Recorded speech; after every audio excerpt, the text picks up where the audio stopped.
Bonjour monsieur. Bonjour. Nous voyons exactement que les forces de sécurité ont vraiment bloqué et neutralisé les gilets jaunes aujourd'hui. C'est clair. 8000 CRS et policiers et gendarmes sont sur place. Absolument. Vous ne pouvez plus bouger, vous n'avez plus du mouvement. Et qu'est-ce que vous pensez faire? Bien, écoutez, donc on va continuer dans tous les cas de figure. Donc si on ne peut pas manifester sur les Champs-Élysées, nous irons ailleurs. Parce qu'aujourd'hui, le peuple de France s'est vraiment réveillé et est entré en rébellion contre le régime totalitaire de M. Macron. Et je crois qu'aujourd'hui, tous les peuples du monde, aussi bien au Cameroun qu'en France, doivent se réveiller contre l'oligarchie bancaire, contre ces institutions qui nous ont mis en esclavage, aussi bien en Afrique qu'en Europe, et nous avons le devoir de nous libérer et de nous battre ensemble. Et j'attends une chose, c'est que demain, au Cameroun aussi, on voit les gilets jaunes pour se rebeller non pas contre l'autorité, mais contre l'esclavagisme de la dette, contre l'esclavagisme de la France-Afrique, qui fait partie également de ce même dispositif et contre lequel tous les peuples libres doivent se rebeller. Est-ce qu'il n'y a pas une autre stratégie plus technique pour pouvoir arriver à ce que le président Macron change son discours?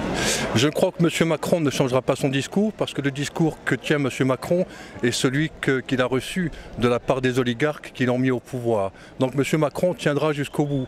Et jusqu'au bout, ça veut dire jusqu'à sa chute. Car ce qui est certain maintenant, c'est que le régime de M. Macron n'a plus aucune légitimité et qu'il va probablement tomber. Quand ? Je ne peux pas vous le dire, mais il va tomber dans 3 jours, 1 semaine, 1 mois, mais il tombera de manière inéluctable. Les prochaines élections, certainement. Alors, je pense que le régime de M. Macron ne tiendra pas jusqu'aux élections européennes du mois de mai prochain. Il n'en a plus la légitimité, il n'en a plus la force. Et je crois que le peuple de France aujourd'hui est là, est fatigué de toutes ces contraintes dans lesquelles il a été plongé. Et il va se rebeller de manière radicale, je crois maintenant, bien avant le mois de mai. Pour la population qui ne comprend pas exactement pourquoi les gilets jaunes se manifestent, quelles sont les revendications réelles, les revendications basiques les revendications d'apparence, mais elles sont vraies aussi, c'est effectivement la paupérisation, la mise en pauvreté du peuple de France depuis des années. Et M. Macron, dans ce domaine-là, n'est pas le seul responsable. Tous ceux qui l'ont précédé, que ce soit Hollande ou Sarkozy et même Chirac, ont fait la même chose.